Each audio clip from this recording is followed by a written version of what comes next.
This weekend, we're at sunny Valencia for the final races in Fanatec GT World Challenge Europe powered by AWS Sprint Cup.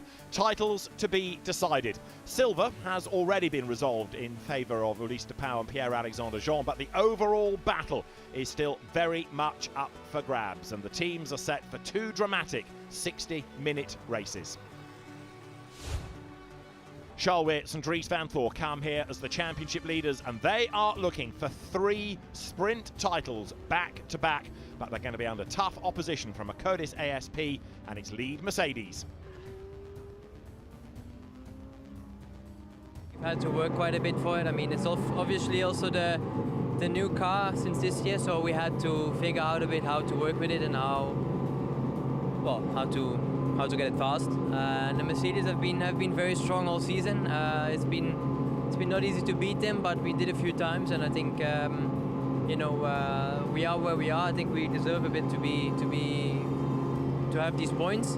We had to work for it, so hopefully we can end it well. We already have 2 championships in a row, so let's try to make it 3. We know Valencia is a good track for the Mercedes, and not so much for the Audi, but we also know we have an evolution from last year.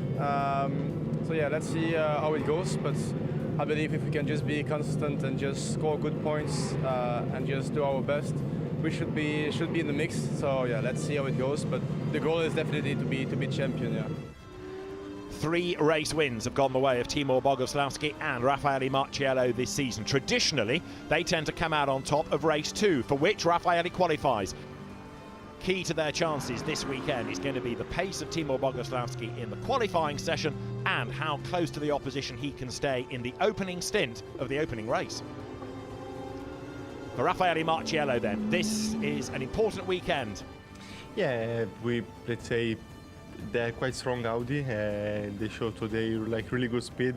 It's a good track for them, I think. So it will not be easy, because even if we win both races and they will do second both races, they still will be champion in sprint. But I mean, there is also overall for me. So I will try to speak with Dries and say, you win sprint and you give me overall and endurance. Maybe it can be a good deal.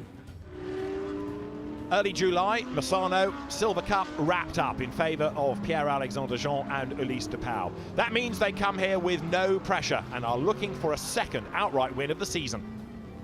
The Ferrari has been the class act within the Silver Cup this year, and the 2 young drivers, one French, one Belgian, have been amongst the standouts of what's been an ultra-competitive Sprint Cup. We have nice cars with us, the sun, nice track. We're having fun in the car, so yeah, we always try to have fun, and I think is the most important. When you take pleasure in the car, the good times always follow. So I think this is part of the secret.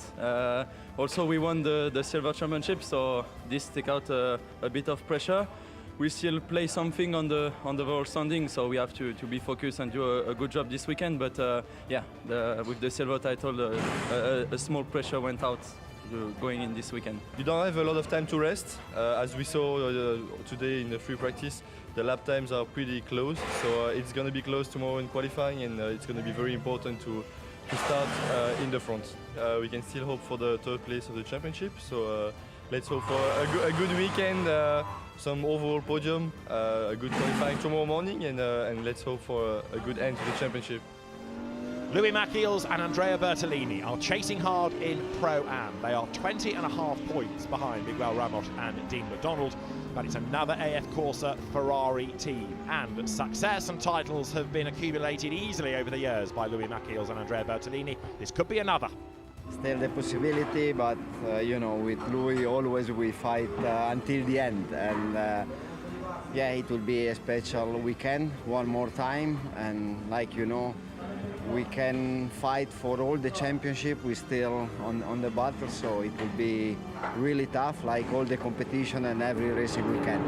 Ferrari is quite strong, but if you have seen the past season, the McLaren is very strong. Maybe too strong, but no. We are very competitive, so we will fight till the end, as Andrea told. He is the Italian one, I'm the Belgian one. We are proud of the country, proud of the car, and we will go till the end. And this is the crew that they are chasing. It is the Garage 59 round McLaren, the drivers of which are Miguel Ramos and Dean McDonald, and they have enjoyed a really impressive season. Miguel Ramos, hugely experienced, and Dean McDonald has been another standout this season. We are leading. Let's hope that this weekend goes well. But still, it can happen anything. So it's depending on how it goes. The first start of the race, if there is any confusion. But we are here to win, so let's hope for the best. I think the race will be difficult for passing, so I think qualifying's key. I think we go into the same here with the same approach as we have done the previous rounds, and yeah, whatever happens, happens, and we'll give it our all. Now let's just remind ourselves how Sprint Cup within Fanatec GT works. 2 1-hour races, 2 drivers per car, and that means that there is a mandatory pit stop between 25 and 35 minutes of the race. You have to change all 4 wheels and tyres, and if you're in the overall category, there is no minimum pit stop time. There is in Pro-Am, 61 seconds. Once those driver changes are completed, the car blasts back onto the circuit. The classes, well, there is the overall situation, which is for the pros. Then you've got the Silver Cup, and there is Pro-Am, and you score points within those classes. It means that everybody has something to fight for, and even if you're an Am, you've still got a chance of going home having been on the top step of the podium. This weekend, 26 cars from 6 manufacturers, Audi, Ferrari, Lamborghini, McLaren, Mercedes and Porsche, are all on the grid. Fanatec GT World Challenge Europe, powered by AWS, is part of the global competition. That is led by Mercedes AMG from Audi Sport and then Ferrari.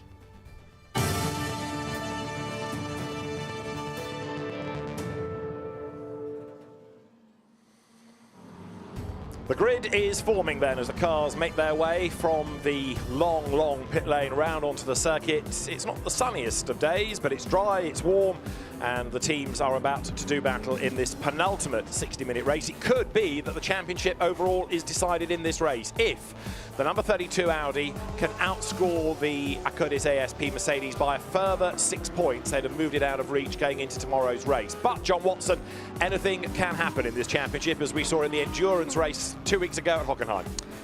Well, it's a busy little racetrack. It's 4 kilometres, 2.5 miles approximately, 14 corners. There's a lot of the racetrack which is open to track limit abuse, and there have been a lot of drivers have been penalised, at times removed from qualifying this morning as a consequence of this track limit abuse. So that's something that can have potential add-on penalties at the end of the race. Let's look at the racetrack quickly as they go around. Well, sector 1 is gone, sector 2 are almost complete, 14 turns. The key to this racetrack is fundamentally it's a circuit for motorcycles, so all the entry curbs and all the exit curbs are virtually flat, and that's where we get this introduction of track limit abuses coming from. So everybody is aware of it, everybody will push the envelope, and if you push it too far, you'll get a time removed. And when you get to the race, it could be even more draconian with drive-through penalties. Now, Valentino Rossi knows his way around here on 2 wheels. He tested GT cars here at the back end of last season, and lots of his fans, as you would expect, are here to cheer him on. And he will start the race today. He will do the second stint tomorrow, but it's his qualifying time. He is the start driver. The grid has been shuffled a bit with grid drops from behavioural warning points, grid drops from offences this morning, and his car, in the end, will start 12th on the grid, sharing with Fred Vervish, the man with his back to us right now in the black shirt. Well, when Valentino tested here initially for WRT Audi, he was doing lap times approximately 1 minute 34 point whatever. To show how much he's improved in the space of the year, although we're not necessarily always seeing it when we see him behind the wheel, but he did a lap of 130.0 something or other this morning. So he's basically found in the space of a year the best part of 3 seconds, which is a significant amount of time for a driver coming into a sport which diametrically opposite to that of the one that he's been accustomed to make that level of improvement. So it's still a work in progress, and the team are very impressed by his approach and the way that he has delegated his own responsibilities to seeking out information, to use that information to try and improve himself. And he has improved, and the pace has always been pretty good. So let's see what he can do in this final brace of sprint races. Right now, Timor Bogoslowski, penalty this morning for blocking another car. He will start 20th and a championship to win. He's with Gemma Scott. Timor, obviously it's a big weekend ahead of you. The championship is still to be decided. We're all the way back on the 10th row of the grid. Do you feel that the penalty that you've suffered is fair? For me, like, I was have a misunderstanding, honestly, like in qualifying and since briefing, because the rules are changing every time, but no one from drivers are changing their lines. So, and I take some honestly stupid penalty, but this is 3 places, so it doesn't matter so much. But if they are saying like you need to keep racing speed at 3rd sector, and the car in front of me like starting to slow down, so I also need to slow down to make a gap, and car behind on me was blocked because of me. So yeah, so it's going to be a tough race ahead, and of course the challenge is to peel your way through the traffic now. yeah, Audi is, I can say, quite faster than us here, so, and yeah, for sure it will be tough for me, but you never know, so until the end. Thank you very much. Have a good race. We only see Timor Bogoslowski, of course, in the Sprint Cup. He doesn't do the endurance races. So in terms, John, of pure miles over the course of a season, he doesn't spend as much time in the car as many other drivers on this grid. Is that a big handicap? Well, I think it's continuity. And if you're not in a car on a regular basis and living with the way the car is evolving and developing, then you're always, in a sense, playing catch-up. But just, you know, on the issue of the penalty that Bogoslowski was given this morning, although the rule doesn't make a difference between whether it was intentional or unintentional, you impeded another car. But I think from what has been spoken, what happened for Bogoslowski was that he found himself in a situation rather than he deliberately went out of his way to impede another car. So because the rules are such that there's no room for flexibility, the penalty had to be given. But it's one of those issues, could that rule be maybe slightly more refined or evolved to take into account other circumstances which might have contributed to what it might have appeared to be a case of a car impeding another one? Let's just talk about this circuit again, because you've got this very, very long, fast pit straight, but then the rest of it is really twisty. So in terms of setting up a car, you want it to be good in a straight line, and you want it to be good through the tight, slow corners as well. Yes, you want a car essentially on this circuit that is going to turn in well, but then also that because there are a number of slow corners, you need the traction off the corner. Right now, the Ferrari was the class of the field in qualifying this morning, but followed really closely by about 5 or 6 Audis. I've never seen as many Audis congregating at the front of a grid as we had here in qualifying. So whatever the package Audi has got now clearly is working strongly. And of course, with the 32 being in the front row of the grid, they'll be looking to maximize the opportunities given, on top of the fact that the 89 Mercedes is going to start back in the 10th row of the grid. So in a way, it's a bit of a gift horse for Dries van Thora and Charles Weerts. They've got to keep out of trouble. They've also got to make sure they themselves aren't guilty of abusing track limits. And Charles Weerts lost a couple of lap times this morning. Now the pole sitters are Ulysse Depau and Pierre-Alexandre Jean. Ulysse Depau set the time, and let's hear their thoughts. Let's go back to Gemma. Boys, obviously the Silver Cup title, as we know, has been decided, but this race is still a fight for the overall. And you've done what you needed to do and what you set out to do. You've got the car on pole. Where can you go from here, and just keeping it clean, right? I guess we have to stay there now. It's the hardest now coming, but we have a great race car. It was great this morning in qualifying.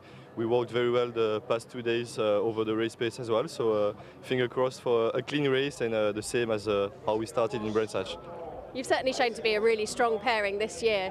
We saw you talking to Charles just as before we came to the interview, and he said he was getting some tactics from you.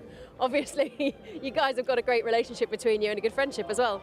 Yeah, he tried. We didn't give the clue, but he tried at least. This guy did a mega job this morning. He put the car in the best position possible. Now we still have the biggest part of the job to do, so we have to keep the heads down, do the job, and same as we did in Brands Hatch, and it will be good. Thank you. Have a good race, both of you. Second pole of the season, second outright pole that is. They've had an overall win, they've had 4 silver wins, they've won the championship already, so they want to go out here on the highest of highs by trying to win a race outright for the second time this season. Jim Pla will be one to watch, of course, driving the number 88 Curtis ASP Mercedes that he will share this weekend with Tristan Vautier. There he is, with the sun is on. Another very quick driver that we've seen in single-seaters and GT cars over the season. So this is the championship fight. Charles Weerts and Dries Van Voort on 109.5 points, 98 points. Timor Bogoslowski and Raffaele Marciello. And if that margin grows by a further 6 points by the end of the race, then it's job done. 3 Sprint Cup titles in a row for Weerts and Van Voort. I mean, it's a relatively straightforward task for the 32 ID. They've just got to basically keep out of trouble. They cannot control what the 89 Mercedes Bogoslowski is going to do or what may happen. We could have full course yellow, safety cars, we could have any number of different events that are uncontrollable. Reliability you have to factor in as well after their dramas at Hockenheim, and in fact they had problems on Friday here as well. Let's hear from Charles Weerts then. He's with Gemma. Charles, this morning in qualifying we saw quite a few fastest laps being deleted. Is it going to be a tough race for track limits? Yeah, definitely. I mean, I have to say that they were very harsh on it, which is also nice, I would say. But yeah, this is definitely going to be something that we need to make sure we are not having too much, because otherwise we can have a drive-through, and then I would say the hope for a championship is not done, but it's for sure a bit more compromised, especially knowing our starting position and yeah, where the Mercedes is starting. So obviously not going to take any kind of risk. Just going to try to have some good points, and yeah, obviously no mistakes, and track limits is part of our mistakes. So obviously the aim is not to do any. Well, absolutely. I mean, you talked there about where the Acadis car is. They're way back on 10th row. That's a decent gap for you. Takes the pressure off a little bit? Well, I mean, of course, I prefer them to start there than next to me on the first row. But at the end of the day, we never know what can happen in the first corner, and then we also know that they can recover very well. I mean, they have also a very fast pit stop, and with also Timor and obviously also Lillo in the second stint. We never know what they can do, so maybe we have an issue, then score some points, and then it's all to do tomorrow. And yeah, so it's never done. It's obviously it's a nice position to be, but nothing is done. So we just got to do our race, score good points, and then we will see where we are after the race. But yeah. Do I understand you've had a new gearbox already this weekend? Yeah, we had an issue on I don't know when it was, just yesterday, I think. Yeah, I think it was probably the same issue as we had in Hockenheim, which was a shame because they obviously had a nice lead and a nice little gap, and then yeah, just the problem came little by little, and then at the end was just undrivable. But yeah, so now we have something new in the car. Let's hope it's gonna last for the 2 races. Thank you very much. Have a good race. Thank you. So Charles Weerts stands on the brink of another championship. Now, John, let's quickly just tick off something else. Balance of performance. That has had 1 or 2 adjustments for 1 or 2 cars since qualifying. Schlock horror was the sort of comment in the pit lane, particularly if you're an Audi team or a Ferrari team, because the balance of performance, the weight of the Audi and the Ferrari is remaining as it is. But everyone else, every other manufacturer in the pit lane has been given a 10-kilogram weight break, which may not sound an awful lot. But David, you're a jogger, and imagine if you weighed 10 kilograms more, how much more difficult it would be. And that's why you go jogging, to guarantee you don't carry that extra weight. Indeed so. It is going to make a difference. You're absolutely right, especially coming out of a slow corner where that extra weight's just going to sap some of the speed. So it could be a rather different look to the result compared to what we have as the grid. And we're getting closer to the formation lap getting underway. Christopher Haase, another man to watch in this race, is with Gemma. Christopher, it seems to be surrounded by Audis here at the front of the grid. Can we say this is an Audi circuit?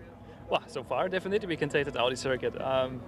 Let's see how after the first lap, how the race will develop. But I'm looking forward. I think it's good for us. Let's see on the race distance also, because that's also another topic, how the car will, if the car will drop or not during the stint. But at the moment, I'm quite, promising.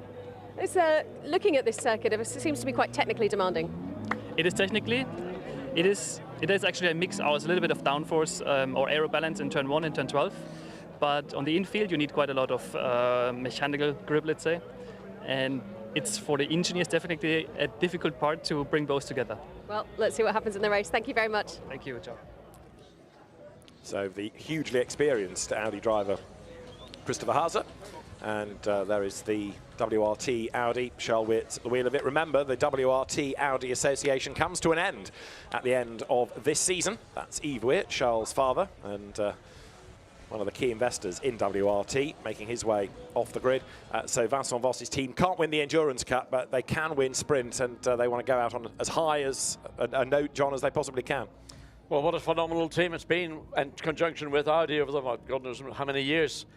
Last 6-7 seasons where the team has just metronomically won championships, won races, and of course they sort of reset the bar in terms of how you control and manage your pit stops, because that's really on a racetrack like here we are in Valencia, where overtaking opportunities are not going to be that great. If the pit stop will maybe make the difference. So WRT don't need to necessarily lead up until the point of the pit stops, but use their skill and ability. That's where you can maybe make your move to take the lead. So let's have a look at the grid then. Ferrari on pole position of Ulysse de Pauw. Charles Weert starts alongside him. Then the second row, Simon Gachet and Peter Schotthorst Audis, with the third row being Jim Pla's Mercedes, and the red Audi there you see of Gilles Magnus. On the fourth row, another Audi. Again, it's from Team WRT, Thomas Neubauer in the Gulf colours. And on his outside is Aurelien Panis for Santalok. Row 5, McLaren, JP Motorsports, Dennis Lind started entry. That'll be one to watch, lining up alongside Jean-Baptiste Simonard. The sixth row, Valentino Rossi on the inside and Ezequiel Perez Compacts, Mad Panda Motorsport Mercedes alongside him. On the seventh row is Luca Giotto, a long way back by his high standards. Eddie Cheever for Sky Tempesta Racing is alongside him. Casper Stevenson is next. He has a grid drop of 3 places for behavioural warning point accumulation. Petru Umberescu is alongside him, ahead of Giorgio Roda, and Manuel Maldonado's blue McLaren also dropped because of BWPs. Timor Bogoslowski, row 10 only. Adrian Delina's Porsche alongside the 11th row. Hugo Delacour, who is third in Pro-Am, lines up alongside Miguel Ramos, the Pro-Am Championship leader, ahead of Patrick Krupinski and Louis Machiels. Second in Pro-Am is Louis. On the back row, Danny Cruz in the Lamborghini, and Alex Arca, who also got penalties after qualifying his Attempto Audi, at the back of the grid. What's going to be interesting for me, and I think for all our viewers, is also to see the first non-Audi or Ferrari on the grid is the Akotis ASP Mercedes AMG GT3. And that's back in the third row of the grid, and that's the first car in the field to benefit from that 10-kilogram weight brake. So to see whether that car is suddenly going to make more progress is a potential potent for what we might see from the 89, the sister car, which is of course much further back on the 10th row of the grid. But if Jim Pla and that 88 Mercedes can make progress, then for sure Bogoslowski and certainly Raffaele Marcello might be able to benefit from having a 10-kilogram brake. And Raffaele Marcello needs, of course, Bogoslowski to stay with that leading group as best he can in the first stint. You can anticipate Timor will do the minimum, so just over 25 minutes, but a safety car in the first stint would keep them closer together. There'll be less chance of people losing time, so that would help Akotis ASP. Well, let's find out what is going to happen, because the grid is being cleared, the engines are set to fire up, and then we're going to be in business, aren't we? Ready for the first of the 2 one-hour races here at the circuit Ricardo Tormo outside Valencia. And there, looking down onto the grid, the 1-minute board is now raised. The engines will fire. Those last engineers will then clear the grid. And, of course, from a rolling start, the next thing that's going to move will be the leading car that will take them around on that formation lap, a chance to get warmth into the Pirelli tyre. And it is, as John has been making the point, Ferrari and Audi on the front row of the grid. And it's a muggy grid. It's 26 ambient temperature, 30 track temperature. And it's just one of those days. It looked like it was going to rain an hour ago, but it's breaking up and clearing up. That rain may come tomorrow morning, but it'll be it's a tough race. It's a tough racetrack, 14 turns, and it's especially in that infield section of the circuit where the corner speeds are not particularly high, but it's non-stop steering, brake, gear change, steering, brake, gear change. So engines fire, the leading car in a moment will blast away, and then it is going to be Ulysse de Pauw in the Ferrari that will lead them away. He did an outstanding job in qualifying, and of course the pressure off, John, having won that Silver Cup. Indeed, they can enjoy this race. I mean, they'll want to win it. They'll feel they've got the car to do it. They had a significant, by about 1.5 tenths of a second, but when you consider that maybe 10 cars are covered by a tenth of a second below the Ferrari, you see how close this field is. So they've got that small buffer between themselves and the 32 Audi, and both cars running at the original weight, balance of performance weight that they were given. So there should be nothing in terms of performance differential between the Ferrari and the Audi. It's only going to come from the Mercedes, the McLaren and others further through the field. You're looking again at the grid that just scrolls through with Ulysse de Pauw and Charles Weerts on row 1 and Simon Gachet and Peter Schotthorst on row 2. Jim Pla, the best of the Mercedes drivers, on row 3 with Gilles Magnus qualifying well, second in silver. Sixth on the grid ahead of Thomas Neubauer, the silver endurance champion, and Aurélien Panis. Then Dennis Lind and Jean-Baptiste Simonin on the 5th row of the grid. The 6th row is where you will find the cars of Valentino Rossi and Ezequiel Perez Compact, Audi and Mercedes. Then row 7, Luca Giotto's Audi and Eddie Cheever in the Sky Tempesta Mercedes. The 8th row of the grid, Casper Stevenson, which is going to line up alongside Petru Umberescu. Remember Stevenson with the grid drop, he's ahead of Giorgio Roda and Manuel Maldonado. Next up there is the Porsche in the hands of Adrian Delina, and he is alongside Timor Bogoslowski ahead of Hugo Delacour and Miguel Ramos, lining up 22nd on the grid for Garage 59. Patrick Kaprinski and Louis Machiels come next, and then the last row of the grid, Danny Cruz and the penalised Alex Arca. So the cars now turning their way towards turn 11, and at the back of the field you can see the chasers starting to close. They'll get themselves on instruction in that 2x2 Noah's Ark formation. The race director, Alain Adon, very keen, of course, that it's a tidy start, and making sure then that nobody is out of position, gets an advantage by being so, and then the race will be underway. One or two rather nervous drivers, knowing that this is crunch time, either to win a championship or, of course, to stay in the hunt, try and push the championship battle to tomorrow. And Charles Weerts on the outside line, then diving down towards the first corner. Does he try and go for the race lead? Does he try to keep out of trouble and go for points? There, Danny Cruz, the quick Dutch driver in the GSM Nova Marine Lamborghini, a car that we only see in sprint, but it's good to have it on the grid. Looking back there from the Timor Bogoslowski Mercedes. Behind is the Ferrari, which is going to be started from the Pro-Am competition by Hugo Delacour. So it is the penultimate race of the year in Fanatec GT World Challenge Europe, powered by AWS Sprint Cup. The leading car peels into the pit lane. The lights will change from red to green. The race gets underway. Now they blast away. A good start is made by de Pauw, and Charles Weerts is being gobbled up, isn't he, on the way down to the first corner. Dennis Lind, a tremendous start in the McLaren. Dives through the middle. They funnel into the first corner. One or two get run out wide, and Weerts is one of them. De Pauw comes out in front. Everybody else is second, look, because there's a massive gaggle of them all tripping over one another. Dennis Lind has gone backwards as they get to turn 2. They're 3 wide in the mid-pack, and up into second place, by the look of it, has gone Simon Gachet. And one of the Mercedes got tagged coming through turn 3. I mean, it is an absolute traffic jam on this opening lap. Oh, and again, contact. One of the Ferraris, I think, got tagged going through turn 5.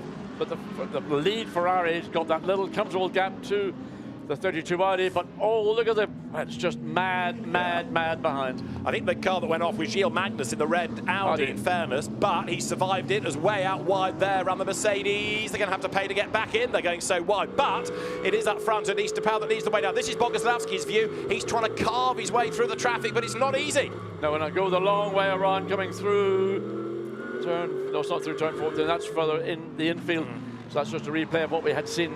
It was just side by side, Valentino Rossi on the outside of the Sky Tempesta, Mercedes AMG Gt3 going through that long turn 10, and so watching yet again, it's acceleration brake, it's watching on board from Eddie Cheever, looking forward to the rear of the sister Mercedes. So up towards the end of lap 1, we need to see where Weerts is in the order. We need to see where Bogoslowski is, but the leader is Ulysse de Pauw. Second place, it is Simon Gachet's Audi as they come across the line. The Ferrari still trying to warm up the tyres as they come through. Charles Weerts is third then, look, as they come across the line. In fourth place is the McLaren of Dennis Lind. In fifth place is Jim Pla. Sixth there, the Audi of Peter Schotthorst. Neubauer is seventh. Eighth is Panis. Ninth is Giotto. 10th is Stevenson.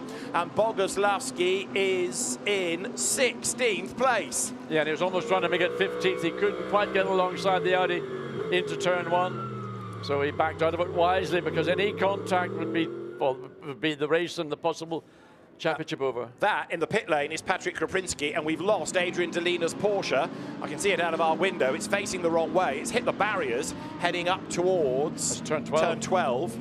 And the car is going no further. The yellow flags are out in that sector. You can see that reflected in the graphics on the screen as the cars then now make their way towards the incident zone. Safety car being deployed then. Safety car deployed. That sort of helps Marcello. That is what I was talking about before the race, of having the cars closer together for his stint, and that in a very badly damaged state is Adrian Delina's Porsche. He's okay, as you can see, but the car is rather less so. Yeah, the rear end of the car must have gone in backwards into the barrier and ripped most of the bodywork away. Hopefully it hasn't damaged any of the mechanical parts, particularly around the exhaust system or the engine.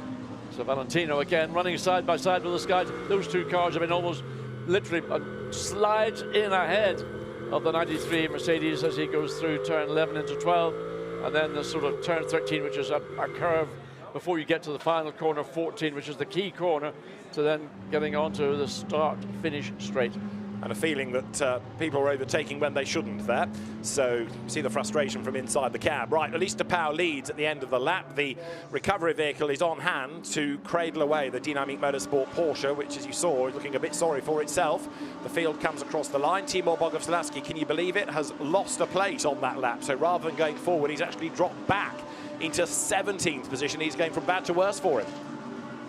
It looked like he was trying to find a way around the... I think it was Gilles Magnus, in fact it was. I thought he was going to get him into turn 1, but he backed out of it. So prudence on that part of Bogoslowski. It may pay dividends later in the race.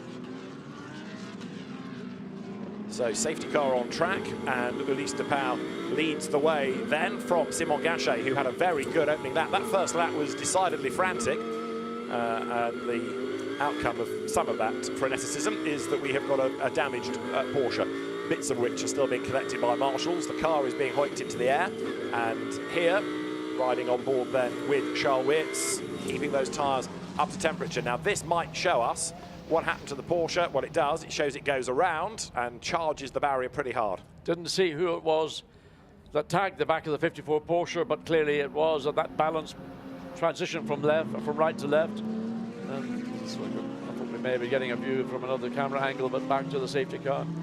So the field all. So the other car that came into the pits at the end of that first lap, Patrick Kroprinski's McLaren, but that might have been because he'd picked up damage elsewhere rather than being involved with Delina. It looked as though from that angle we did have, he was just offline and got all out of shape, but he might have a different story to tell when he returns to the pit lane. But the car, as you saw, took quite a hit. So we are working lap 3. All of these laps, of course, count within the hour, within Fanatec GT. And it is Elise de Pauw, outright leader, silver leader, Simon Gachet in second place, and Charles Weerts third, but looking very, very promising now to win a championship, given where Bogoslowski is. Replay at the start, John. So a good start by the Ferrari. Charles Weerts tries, but look, coming up through the middle is a McLaren, and there's a whole sort of swarm of Audis all diving into turn 1. And it would be Simon Gachet that comes out in second place. I mean, it's a very wide entrance, it's a wide exit. We saw how wide it was. Look at 6 cars wide coming down. I mean, I've never seen as wide a field of cars, but there it is. Actually, Dennis Lynn just about managed to avoid contact with Simon Gachet, and maybe the loser momentarily was Charles Weerts. And then there was this scramble. Have a look at the red Audi. Gilles Magnus goes diving up on the inside out, breaks himself, slithers off the road. That's what we've seen from outside. And also going off the road behind one of the 2 Garage 59 McLarens. Now, which one was that? That was Manuel Maldonado. And then the cars, again, with Gilles Magnus off the circuit and over the curb, head to turn 6. In a sense, we did quite well to get away with fewer incidents on that first lap. Bogoslowski was in the thick of all of it. And I mean, I've never seen a pit straight, 6 cars wide coming down into turn 1, and just the way, I mean, the mad panda to just directly in front of Bogoslowski. I mean, where do you go? Where do you place your car? Because wherever you think you're going to place it, by the time you might arrive there, somebody else has taken it away from you. This is out of turn 6. And of course, and on the opening lap, there probably won't be any consideration to penalties, but once the race gets more settled, so Bogoslowski tries to go around the outside into turn 8, but finds himself being shuffled out. So that was the penalty. You take the chance, but if you're on the outside, you know those cars inside you are going to sweep you up and possibly off the circuit. Fighting the car out of turn 11 there, you saw, on cold tyres. So we are still behind the safety car. The Porsche is off the circuit, but needs probably one more lap before we can think about getting the race back underway. The Valencia circuit has so much of it unfolding in front of your eyes. It's a sort of paperclip shape in a way, all crammed into one area. But the race control team will be keeping an eye to the TV pictures, to what they can see out of the window, and the road is clear. But it's a little bit of attention to the barrier, though. In this lap. That's the voice of the race director, Alain Adom. Safety car in this time, tyre barrier is checked and he's okay. Yes, John? So Dennis Lind just suddenly bopped, no, it's not the timing and scoring is jumping around. In 4th place, again, that is now the first of the cars that have that 10 kilogram weight allowance. So Dennis Lind probably better off than he thought he might have been at the start. So he's now in effect on the 2nd row of the grid. So if he can use that 10 kilogram weight benefit to his advantage, he's on the tail of Charles Weerts. Weerts does not want that McLaren charging up and trying to take away 3rd place. So what can Charles Weerts do on the restart? Dennis Lind is there behind him. Of course, Dennis not fighting for a championship, but he is fighting for a race win. That McLaren looked quick at Hockenheim when we were there a couple of weeks back for the Endurance Series, and this is how we are looking currently on points. So rather nervous looking Dries Van Thor heads across the garage, but it's advantage Audi at the moment. If things were to stay as they are, they will not stay as they are. You can guarantee that in Fanatec GT, but this is how the championship looks, were this to be the final result. It's a big ask for the 89 Mercedes riding on board with Bogoslowski. So safety car coming in this lap. Safety car, lights off. Pierre-Alexandre Jean looks on. Ulysse de Pauw leads the way in his Ferrari. Lights out on top of the safety car, so it's down to Ulysse de Pauw now to control the pace. The cars are coming up through turn 12 then. Then you've got that long left of 13 and the tight left of 14 at the end of the lap, and Ulysse de Pauw will decide when he accelerates away, and once he does, he's got to control the restart. Green. And Dennis Lind glued to the rear of Charles Weerts. Simon Gachet trying to do much the same. So there's a gap now between 2nd and 3rd place. I don't know why Charles Weerts allowed that to open up, but anyway, there we are, and certainly out of the top 6, no clear benefit or advantage. Again, Ulysse de Pauw just putting a little bit of heat into the tires to guarantee when he turns in. Look at the McLaren having a sniff up the inside of Charles Weerts. Well, we know that Dennis Lind is always determined, so the reigning British GT champion, he's been the Fanatec GT Asia champion, he has been Lamborghini Super Trofeo champion, drops back a little bit coming out of turn 2. Weerts on the attack now against Simon Gachet, but Dennis Lind under braking tries to claw back the lost time. He is taking with him Jim Pla in 5th place. Remember, Bogoslowski is down in 17th and has got work to do, and the other Porsche there is in strife because being forced out wide is Giorgio Roda, and he's in danger of losing another couple of places. The Audi right there on his tail, Alex Zarka up from the back of the grid. I think some of this we're seeing, maybe with the McLaren, certainly with the Porsche, lack of front tyre temperature tags, the back of the 90 Mercedes, and contact between the Porsche and the Mercedes, and that was clearly just the one car, the Porsche, getting into the back of another car, the Mercedes, up at turn 8. Petru and Barescu in the Mercedes, damage to the Porsche, looks like a punctured tyre, so the Porsche limps on, but it's been a really miserable first few laps for Dynamic Motorsport. One out of the race with lots of damage, one heading for the pits. And look at the gap the Ferrari is pulling, because now Ulysse de Pauw has scarpered. He has got away, hasn't he? He's used all he's got. You saw him putting tyre temperature into the car coming down at the end of the first flying lap after the restart. So he's got the balance, he's got the front tyre temperature where he wants it, and that's allowing him comfortably to pull ahead of Simon Gachet, who's got a small gap, a 0.6 of a second gap to Charles Weerts, who's a further 0.4 of a second ahead of Dennis Lind in the McLaren in 4th place. So the race leaders then go through. Fastest lap done by Ulysse de Pauw right now over Simon Gachet. The gap is 1.4 seconds. Remember, there's a pit window between 25 and 35 minutes of the race. We're not there yet, but bear it in mind as you look at Dennis Lind closing up onto the back of Charles Weerts, who is in 3rd spot, and the leader, Ulysse de Pauw, already the Silver Cup champion of the year, is trying to get away from the opposition. Bogoslowski up into 16th place, helped by the dramas we saw out on the circuit. Umberescu with damage, soldiering on. So the Ferrari is gone, but the battle from 2nd to 3rd and 3rd to 4th is going to be right now something that Charles Weerts doesn't really want. He doesn't want Dennis Lind all over him. And the McLaren doesn't seem to maybe have the bite in these kind of corners. This is turn 8. You see, Charles Weerts was better in turn 8 than the Simon Gachet in the car collection Audi. So Weerts probably feeling now, I've had enough of the view of the rear of my sister team. I want to get ahead, I want to consolidate, and I don't want Dennis Linton, or even behind him, Jim Pla, giving me a hard time. Indeed. Bear in mind, we're talking about drivers' championships. There are teams' championships as well. So Mercedes want points for the teams' awards, both in terms of a manufacturer title and in terms of Acodis ASP points. But it's game on for second place, isn't it now? Gachet under pressure. The underrated French driver, underfunded French driver too, comes across the line with there, right up behind him now, Charles Weerts. In fourth place, Dennis Lind. And then in fifth place, you've got Jim Pla. Now, further down the order, Miguel Ramos leads in Pro-Am, number 188 McLaren. And he is coming into shot, not that one, the second of the McLarens. There it is for Garage 59. That is Ramos ahead of Hugo Delacour and then Patrick Kruprinski, who has gained a place back despite a pit stop on the opening lap of the race. That's the sister car, the 159. But look at the gap. It was, what, 2.3 seconds when they came across to start lap 8. And it looks like it's going to be pretty much increasing comfortably by the lap. And the battle will be between second place, third place, fourth place, fifth place, sixth place, seventh place, eighth place, ninth, all the way down to 10th. Long, long line of cars. Dennis Lind on the attack again. Look as he closes up under braking as they come now round turn 8. But while all this is going on and Simon Gachet is defending and the line of cars is building behind him, so Ulysse de Pauw is driving away. He's over 2 seconds to the good right now. And, of course, another 10 minutes to be done, and then you can think about pit stops. So one or two teams might roll the dice early, put their quicker driver in, trying to get out of the traffic. In terms of a top speed, courtesy of our race vision powered by AWS data, the McLarens are very quick. Manuel Maldonado, Dennis Lind, Patrick Kruprinski, Miguel Ramos, all north of 250 kilometers an hour at the top speed point, 257 from the very brave Maldonado. Well, that's pretty impressive straight line speeds, and Dennis Lind will use that. You can see he's sticking the nose of the McLaren into the mirrors of Charles Weerts, but he just can't quite get close enough to get alongside into turn 1.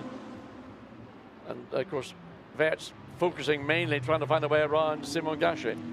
But that car there, the 66, Peter Shorthorst, that's potentially a car that, if it can get clear, if and or but, because he's tagged himself onto the end of this chain of cars and looks very comfortable. And I wouldn't put it past Thomas Neubauer catching up before the end either, the end of his stint that is, because look, second, third, fourth, fifth, sixth, small gaps, seventh, through they go. 8th place is Aurélien Panis, 9th Luca Giotto, 10th Casper Stevenson. So Luca Giotto, who started 13th on the grid, up into 9th, making some progress. This is Timor Bogoslowski's view. He's back up into 16th place, but it needs to be so much better. The top speed, you can see, is in fact one car went out wide ahead of Bogoslowski. I think he's just gained a place. Turn 13 is the penultimate corner, that long sweeping left prior to the sharp left at the end of the lap, and Bogoslowski is the fastest man through it. We stay with him. We might get there because this is coming out of turn 11 now. Short straight, 12, the Championeros corner is next. Set the car up, flick right, back onto the power, and then as he rides the curb, this is turn 13. It's this long left here, and on the previous lap he did this at 213 kilometers an hour. Stand on the brakes, down to turn 14 now and up to the end of the lap. So you've got to get the car straightened up to get into turn 14, because the key is obviously getting down this start-finish straight. Make sure that you don't lose time running wide or sliding or miss, just a poor exit from the corner, because the line of cars behind you will not need to be asked a second time. But still, Charles Weerts looking for a way. To me, Charles Weerts' car looks like it's got more fundamental bite. He's able to use more of the racetrack to allow himself flexibility in where he wants to place it, whereas Simon Gachet has got a line, and that's what he's sticking to. The race leader is being given a driving standards flag for not respecting track limits. So there is a slight worry for the leading team. Now, Charles Weerts looks quicker, certainly, than Simon Gachet, and he looks a bit more committed to finding a way past. But how committed is he going to be? Does he want to put himself in strife and risk contact, risk not scoring, or is he content to sit there and just bank the points, keep the car in the mix for the pit stop window? Well, Bogoslowski is in 15th position right now, so I'm sure that the team are talking to Charles Weerts. That's the Panda Mercedes making its way back to the pits. They'll be telling Charles Weerts, do what you can do, but you don't need to take a risk, because the pit stop window is going to be opening up on, 7 odd minutes, And then if we want to bring in Verts now, can't even say his name now.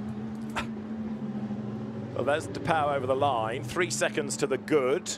Gachet to Weerts, and of course it's Dries van Thor that will take over from Charles Weerts. Dennis Lind in 4th place, and Charles Weerts takes a very wide approach, hooks a couple of wheels over that white line on the exit, and into the pit lane comes Petru Andreescu, having been tagged into a spin earlier on in the race.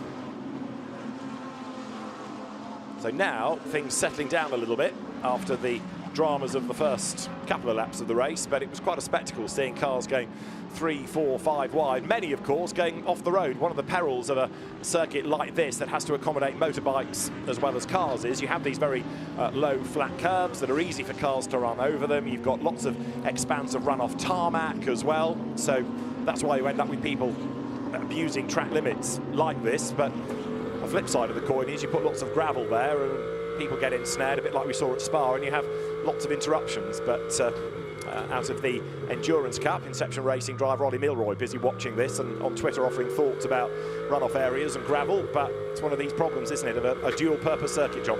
Yeah, I mean, primarily it is a motorcycle circuit, and car racing also takes place. When I was coming to the event, I was talking to somebody at immigration. They said, "What are you doing here?" And I said, "Going to a race at the Valencia circuit." I said, "Motorbikes?" That was the first response, because it is known primarily for its history with motorcycling.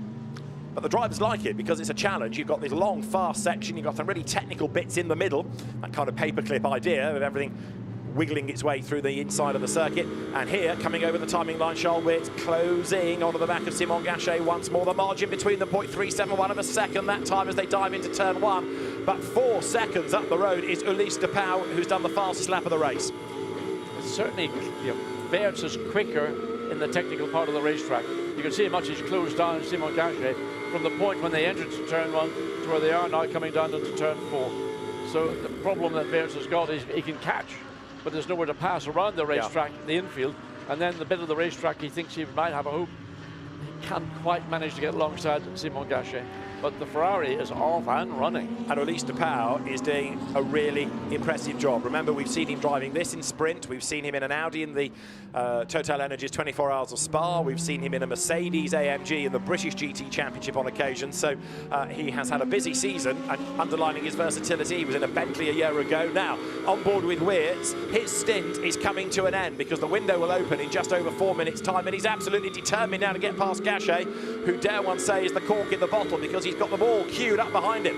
Yes, but Gachet has not enabled Weerts to find a way around past. He can close, he can catch, but he hasn't been able to. And here, coming through turn 13, you can see how much the gap opens up now onto the brakes.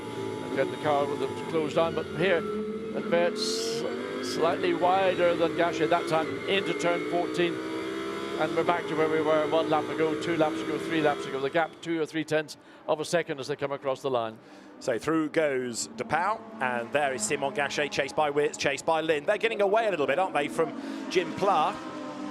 No Jules Gounon this week because Jules tweaked his back at Hockenheim, so had to sit out British GT a week ago, sitting out this as well as he gets fit for the endurance finale at Barcelona. The long, long line of cars. Again, look how wide there in the background they go. I mean, there's going wide, John, and there's going wide. Well, there's, 46 and 18 have both are on their last warnings.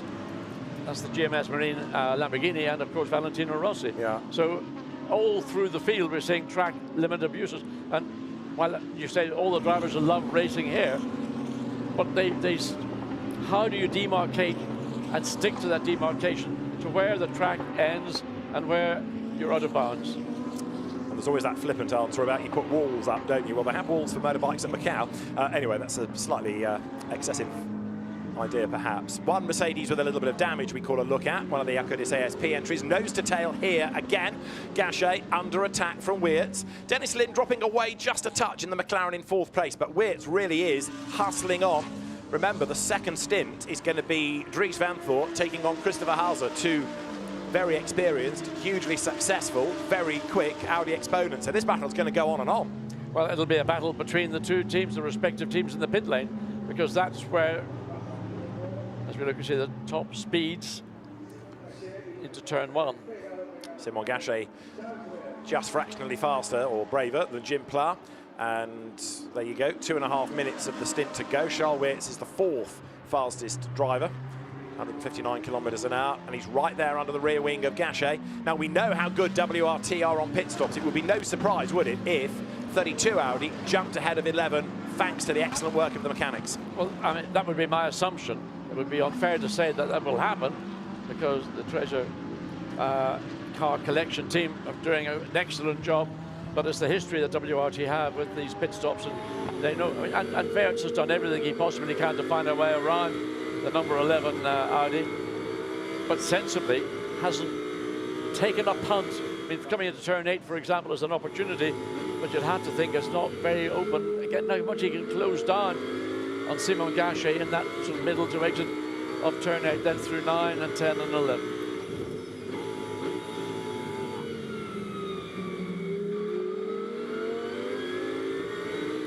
So on board with Weerts, he is hunting down Gachet, as he has been doing really since the restart of the race. Quicker in a sector, then gets a little bit close, gets into the dirty air, drops back again. I think we're going to have to say that he will end his stint behind Simon Gachet, and if there's going to be an overtake, it's going to happen on the pit stops. But let's see, the cars then now up towards the end of the lap. The leader, Luis de Pauw, still comfortably clear. The margin he's got in hand now is 5 seconds. It's been a really impressive stint. Charles Weerts takes a different entry this time into turn 1 to try and get a better exit on the run up into turn 2. But again, he can catch, but he hasn't got the opportunity to find the space. And into turn 2, you need to be 100% alongside the car. Otherwise, there will be contact and you will be deemed to be the responsible party. So all of a sudden, you're under turn 2, 3, drop down a slight decline into 4, then into 5, the climb back up the hill into turn 6. And where can you pass? I mean, the speed of the two cars is virtually identical. Gachet is doing a good job of defending. He's not weaving around the circuit. He's not doing anything dirty. He's just positioning the car exactly where it needs to be. And Charles Weerts is heading towards the end of the lap, almost getting into the tail there. And off the road is the Mad Panda Mercedes, I think that is. So Ezequiel Perez Companc is off the racetrack, back on board with Weerts. Pit window is open. Now, are we going to get a safety car with that off the circuit? And now the teams that gamble could come out as winners. So Dries van Thor standing there waiting for Charles Weerts to come in and hand the car over. So I suppose one might say there's no surprise that WRT will take the earliest opportunity, and waiting to see when they come through the exit of turn 14, whether that will be followed by Simon Gachet, and both are in. No, Gachet has come in, so Weerts stays out.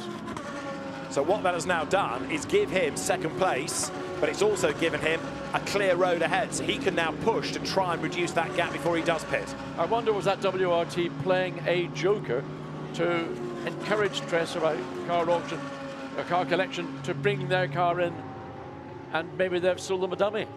Maybe, and it could also be that it was always the plan to get Gachet in earlier. Dennis Lind is in. I mean, again, some teams will be trying to replace their slower driver for a quicker one. Others might be thinking, let's get the pit stop done, because then there might be a safety car and we'll gain a whole load of places back. We need to see where that Mercedes is in relation to the edge of the road, and at the moment it's all being covered by a yellow flag rather than any suggestion of the race being neutralised. So the wheels are changed on the Mercedes. Jim Pla giving way to Tristan Vautier. Away it blasts. So it's yellows in the first sector. Order shuffles accordingly as they're going through is Valentino Rossi, who will be due in shortly, but not just yet. What will be interesting is at the end of this lap 16, the gap first to second, now second is Charles Weerts. The gap was 6.3 seconds. Whether it will have been reduced, it's probably somewhat academic, because there's little likelihood of the Audi catching and overtaking the Ferrari before the pit stop window should close, but any gain is obviously going to be key for the 32 to win this race. So the yellow flag still covered the Mad Panda Mercedes. which in a sense is encouraging because it means it isn't going to be having to be hawked out of the way under a safety car, seemingly. Into the pits has come the race leader. Into the pits has come Charles Weerts as well. So De Pauw and Weerts, the two Belgian drivers, are in. Pierre-Alexandre Jean ready to take over the Ferrari. And at WRT, Charles Weerts now being replaced behind the wheel by Dries Van Voor. So, does Christopher Haase maintain track position over Dries Van Voor? We shall find out, because that car, number 11 Audi, is on track. Its pit stop time was 48.7 seconds. And that is a good stop, actually, of those that we've had thus far. 48.7, but 32 Charles Weerts blasts away. And looks like he's going to drop back behind Haase. Here comes the leader then, Pierre-Alexandre Jean. There is Christopher Haase on the inside, goes back ahead of the WRT Audi. And the car collection pit stop was 0.3 of a second quicker than WRT. So, I mean, nothing lost or gained in effect by either team, and both teams did excellent jobs of turning the cars round to get them back out, and status quo.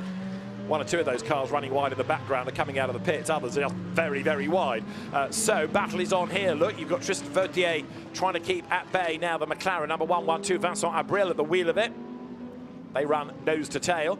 Both have made their pit stops. Dennis Lin giving way to Vincent Abril. But Pierre-Alexandre Jean leads the way then.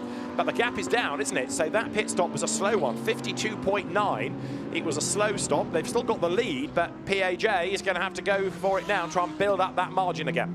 Indeed, he is, because it's all closing up. The lead was a comfortable lead of about 4 seconds, the point when the Ferrari dived into the pits. And now that's down just over 2 seconds.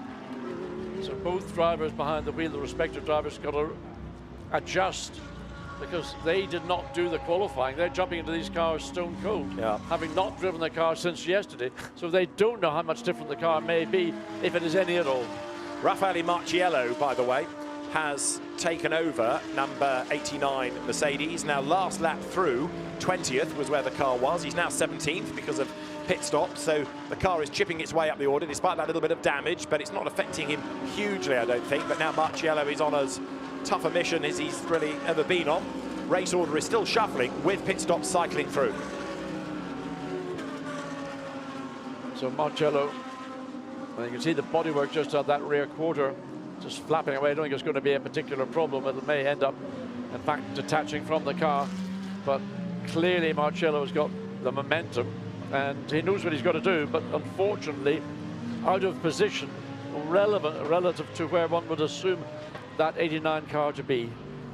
That is Chris Froggatt, who's now taken over from Eddie Cheever aboard the Sky Tempest Mercedes. Fred Vervisch is behind him. So these two battle on. Mercedes ahead of Audi. Last warning now for number 88 for track limits, Tristan Vautier. So some of those offences picked up by Jim Pla. Into the pit lane comes Valentino Rossi down the pit road. Goes past the building with his face painted on it. Such is the popularity of the Italian in Spain. He's been a stalwart spectator bringer to this circuit over the years, and it's the same true this weekend. Now look at this, for the race lead, it is coming down, because look at the way that Christopher Haase is going. He is absolutely flying. He's getting away, I would offer you, from Dries Van Voor, but he's certainly inching up onto the back of Pierre-Alexandre Jean. He certainly is. Just needs to be careful coming through that sequence of left, right, turn 11 and 12, not to run too far wide. But he is pulling away from Dries Van Voor, and that would be something that I think most people would have not maybe expected. No, indeed. But again, is this Van Voor just driving for points? Doesn't have to win the race. Out gets Valentino. Stint done. Walks away. And we'll go and have a look at his data. Still got that yellow flag in that first sector. The fastest lap of the race, by the way, done by Dean McDonald in the Garage 59 Pro-Am McLaren, number 188. We've been saying all year just how impressive Dean has been, and he's underlining the point once again. The fastest lap of the race outright, not just in his class, but outright. Now that's a pretty impressive lap on your first more or less flying lap on a brand new set of tyres. That's Fred Vervisch now behind the wheel, and he's just about going to maintain position from Gilles Mingus in the 26 car. Yeah, so Gilles Magnus, the former TCR driver, sitting on his tail. So there is Fred Vervisch, who will drop down, of course, at the end of this lap, having just got into the car. That pit stop cycling through. Battle is on here still as Abril gets himself onto the back of Vautier. And that's Marciello still pressing on. Right, Eddie Cheever, who did lead, now bails. So as the pit stops cycle through, this is going to restore the order, but it does look like we've had a bit of a shuffle, and Marchiello is certainly, I wouldn't say in contention necessarily, but he's closer to the front. Now Christian Kleen has done the fastest lap as Chris Froggatt gets into the Sky Tempesta Mercedes, but interesting that McLaren's right now are trading the fastest lap. Yes, and first of all, Dean McDonald, now Christian Kleen, so both McLaren's on fresh rubber with a reduced fuel load, look like they are the quickest cars in the field. In fact, there's no looking about it. Now, Dries van Thor has gone and set the fastest race lap on lap 20, 1:33.323. So Van Thor has taken a couple of laps, maybe the feel of the car wasn't totally comfortable with it, but now the car is coming to the driver. That fastest lap has gone to the WRT Audi. So there, number 11 is the charging Christopher Haase. Dries van Thor is behind him, and the cars accelerate now up into turn 6. So it's Ferrari, Audi, Audi, Audi, because behind you've got Benjamin Goethe, then you've got Dennis Marshall, again in an Audi, then you've got Mathieu Drudi, Audi, and then variety, Mercedes and McLaren, where Vautier is ahead of Abril there, the Monegasque driver at the back of the queue. And one has to say that that weight benefit to everybody outside of Ferrari and Audi has not really made significant difference in terms of it's Audi dominating with Ferrari in the top 6 places.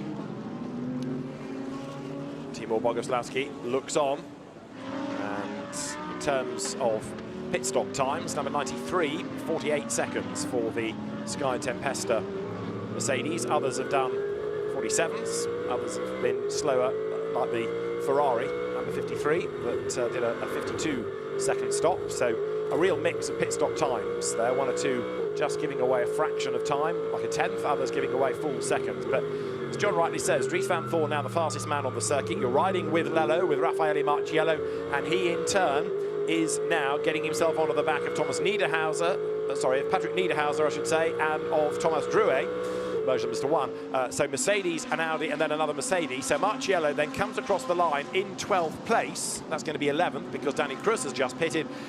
He's picking his way forward, but there's still a long way to go. Yeah, he's hoping a bit of teamwork from the Mercedes directly ahead, Thomas Drouet, who's got Niederhauser, so in that sort of sandwich between the two Mercedes. So that's what maybe Marchiello was hoping, that he can use the tactic, which one might say would be, is that being fair? But that's what team racing is about, to leapfrog both the Audi and then the sister Mercedes. But as much as he needs to go forward, he needs Van Thor to go backwards. And behind Dries is another WRT Audi, Benjamin Goethe, so I can't see that place necessarily changing. The pit window is now closed, so everybody that's still in the race has served their stop. And drama there, because that is a Mercedes off the road. Is that Marchiello's car? It is 88 Tristan Vautier who has been off the road. He's back on again, so Vautier drops back. That will give Marchiello another place, but Vautier off the circuit. Yeah, and turn 8, don't know whether that was an assist or whether it was a self-induced spin, but Tristan Vautier, let's wait and see. Well, you can see up the inside the McLaren, yes, there's going to be a tag from the McLaren, just ever so light, but doesn't matter. The car's at the very delicate point of the turn-in, and that is a reason why the Mercedes is in the gravel. So got out again, as we'd seen, but drama then for Tristan Vautier as across the timing line once more comes Raffaele Marchiello. So he's now into the top 10, up to the 10th spot in the overall standings now. As through go there, Thomas Drouet, Patrick Niederhauser behind him, and Marchiello is closing fast. So Raffaele into 10th position, but not enough points for that position to ensure the championship doesn't go to the WRT driver lineup. But what can they do? I mean, it's all the consequence of having not a great qualifying position, but then that 3-place grid drop penalty for impeding another car. So, you know, troubles have been heaped on the 89 really since qualifying got underway. 3 more drivers on their last warning for track limit offences. One of them is Nicholas Bart in the number 26 red Audi. Another one is 99 Nicholas Scherl Audi. Another is 66 Dennis Marshall, who is the best placed of them all. He's 5th in the other Attempto Audi. So if he gets a penalty, for example, that's going to be another place given to Marchiello. Right now, battle is on for 5th, Marshall versus Drudi. and their 8th and 9th and 10th come towards us. Thomas Drouet ahead of Patrick Niederhauser and Raffaele Marciello closing up behind. Pierre-Alexandre Jean, he's only 1.2 seconds ahead of Christopher Haase. The lead gap continues to be a modest one. It is. And of the two drivers, Pierre-Alexandre Jean is maybe not as quick as Ulysse de Pauw is, but he's been handed a car in the lead, a great pit stop by the Ferrari team to turn it around, get it back out in the lead, and the top three are now all covered by... We're going to go full course yellow, sorry to interrupt you. A full course yellow is imminent, but you were saying how competitive things were. Yeah, everything's closed up. I mean, up. from first to third now, the gap is actually 1.8 seconds. Now. So full course yellow. And it's all to do with this Mad Panda Mercedes. Now, it's been there for about 7 laps, but now I think the race director has decided it's got to be moved. You can't keep a yellow flag there for the rest of the race. So full course yellow, but it's taken us a while to get to that point, but we're there now to move that out of the way. Now, if you follow Fanatec GT, you'll know that the process is that if it's a longish full course yellow period and tire temperature and pressure drops, we go safety car to quicken the pace, ready for the restart. So I would envisage that we will go safety car again. Now let's have another look at how the Mad Panda Mercedes got there. Runs hit the curb, well, back. Strange. Just something break as he hit the curb? Don't know. He sort of made his apex, ran the curb, and then the car just more or less took off on its own trajectory. So whether that was a mechanical failure or whether it's a tire got damaged as a consequence, whatever it was, but certainly doesn't look as if the 90 had much control. Ezequiel Perez compact behind the wheel, noses it into the tire bales, and maybe those tire bales need to be replaced also. Well, the field turns through, and as I say, the longer the full course yellow, the more likely we are to go safety car.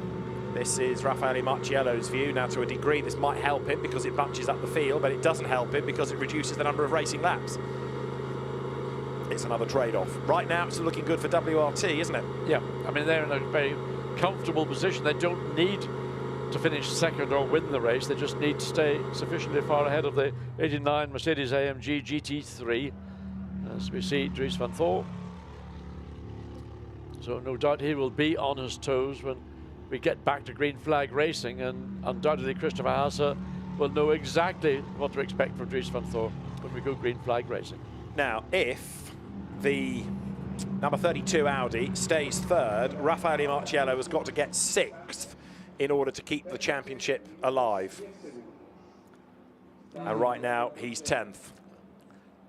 I'd love to say it's doable, and the only other opportunity would be if there is further full course yellows or safety car deployments.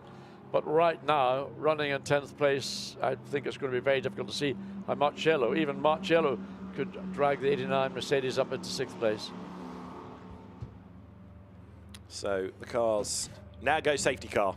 So as I was suggesting, because we've had the full course yellow, and that's instantly able to be brought out, slowed the pace down, and so now the safety car ups the pace, tire temperatures and pressures come back up, and it was a suspension drama for Mad Panda, a legacy of having been off the road during the course of the race. So that car now is moved, and we can restart the race. So our second safety car period now. So on board with Marciello, and he will want to close the gap between himself and Niederhauser as they come through these slow midfield corners. He doesn't want to let the Audi gain any advantage the minute you start coming off turn 14, as we're still coming out of turn 7 and the short top straight that leads into the off camber turn 8. That was where we saw the contact earlier with the McLaren and the Mercedes. So it's a corner where it's a wide entry and it invites a driver to dive down the inside, but only can you be alongside to make sure that you're not going to end up punting the other car off. Well, there, Miguel Ramos and Dean McDonald's McLaren looking as though the Pro-Am title is going to be it, because the gap widens over Andrea Bertolini and Louis Macchiels. Dean McDonald is at the wheel of that car, class leader, and Andrea Bertolini is 3rd in class at the moment, but he could gain another place before the end. Top speeds coming out of turn 12, which is the corner you're looking at the back of. The car's coming out of it up towards turn 13. Dries van Thor, the fastest through there at 152 kilometres an hour.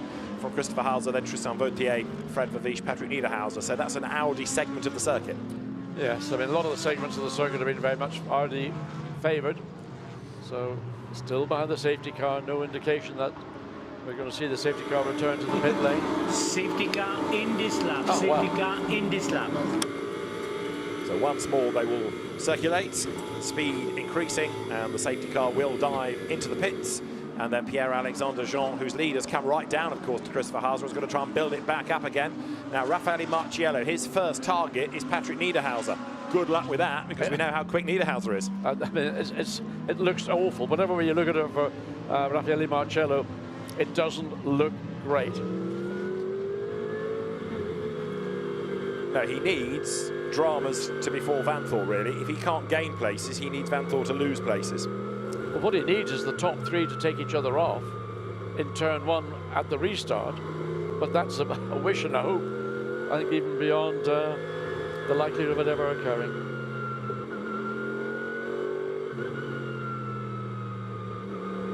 So don't forget, Dries Vanthor, Charles Weerts looking for 3 in a row in terms of Sprint Cup titles. And they've got one hand on it, haven't they, now? Because things are looking very promising indeed. 4 retirements from our initial 26 starters, and we are looking as though number 32 combination of Dries Vanthor and Charles Weerts will win the title in this race, unless Raffaele Marciello can get himself into 6th place. And nerves are showing from some, and drivers are either studying data or trying to hide themselves away. They're too nervous to watch right now, but Charles Weerts and Dries Vanthor stand on the brink of a 3rd successive Sprint Cup title, all of them, of course, with Audi and WRT. This man, Raffaele Marciello, has got to get himself past Patrick Niederhauser, Thomas Drouet, Vincent Abril and Mathieu Drudi in effectively 15 minutes to keep championship hopes alive going into tomorrow's race, and I just can't see him doing it, try as he might. Green flag, green flag. Well, this is his best opportunity to get maybe one of those places back, but to take 4 more places altogether, I think, is a big ask.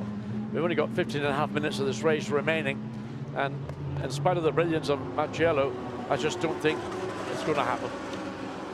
So we go racing, and straight away, Pierre-Alexandre Jean tries to build that lead. The Ferrari really good in a straight line. 2nd, then is Hauser. 3rd is Vanthor. 4th is Goethe.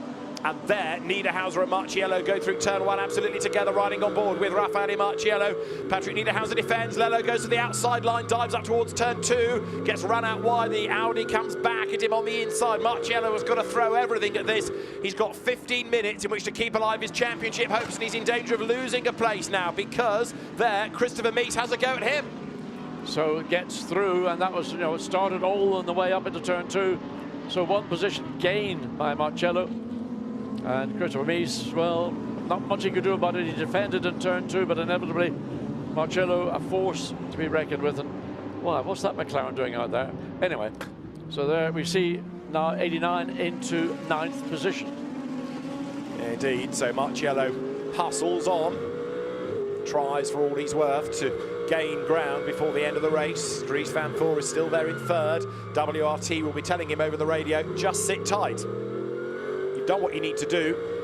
And there, wide goes Niederhauser. Marciello is straight away on his case, but Niederhauser is able to defend. The Mercedes there just did not have the response, did it, to get up the inside.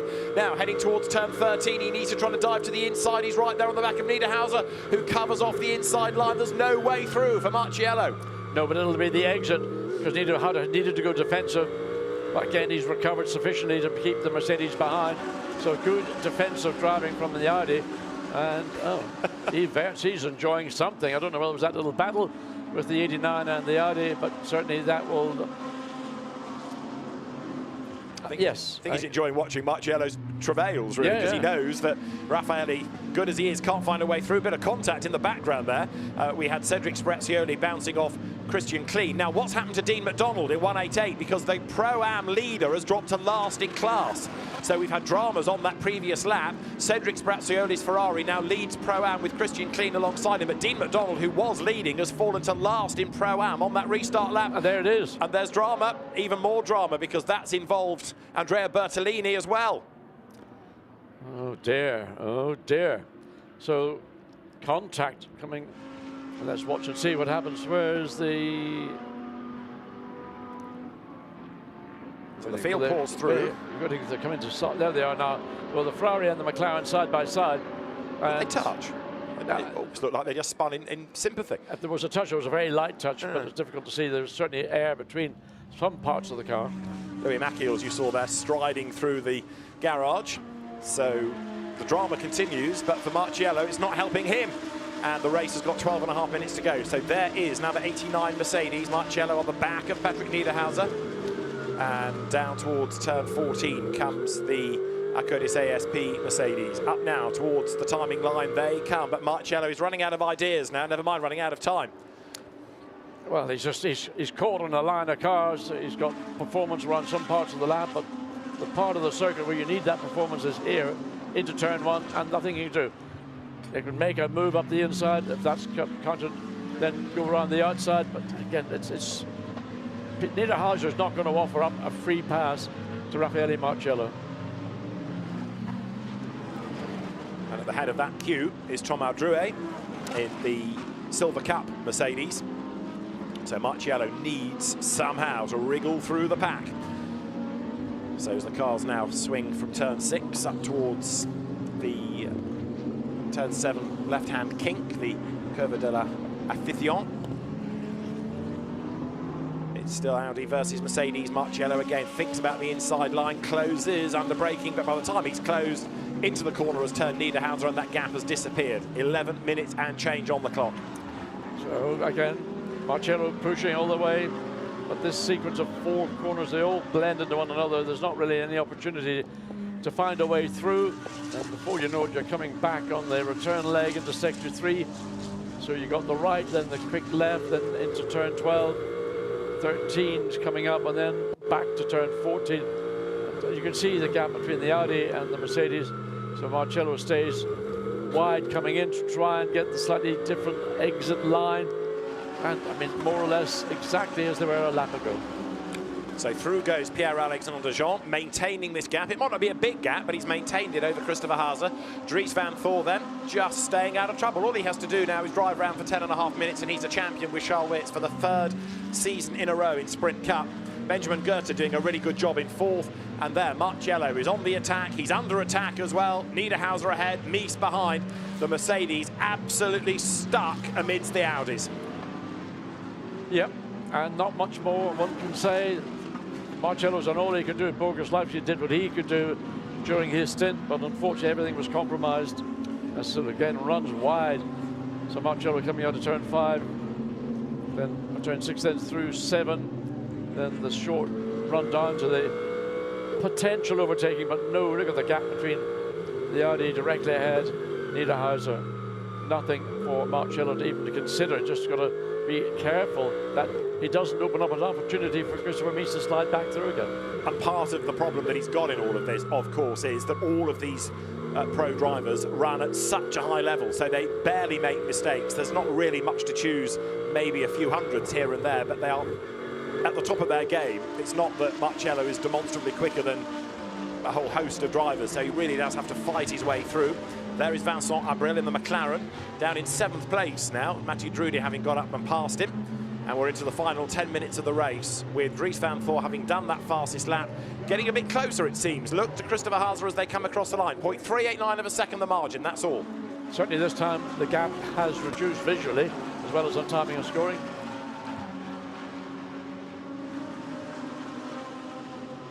Christian Klein there, leading in Pro-Am after all the shuffling that we've had. He's ahead of Cedric Sprazzioli's Ferrari, then the delayed Andrea Bertolini, and then Dean McDonald 4th in class. So big sort out there. The blue McLaren ahead from Garage 59 is Nicolai Kiergaard's Silver Cup entry, and then former Grand Prix racer Christian Klein right on his tail. Yeah, Klein would like to see a little bit of assistance to enable him to continue his process. He wants to get back at Matteo Drudy, currently in 6th position. So that's not going to be helped by the sister car in a different class, running and not giving Vincent Abril maybe the benefit. As we see overall speed just there, Vincent Abril was the quickest. Now look how close Marciello has gotten this time. That's as close as we've seen it pretty much since both drivers took over the respective cars. But where's this gap? Where's he going to go? Where is he going to find There's nothing. There's no gap, and nor does he have an extra half a second a lap pace in that car. Niederhauser's Audi is as quick as anything, so Marcello struggling to find a way past. The only reason that perhaps Niederhauser isn't attacking Drouet is that he's busy defending from that Mercedes. So out onto the pit straight they come. 7.5 minutes just over, still to go.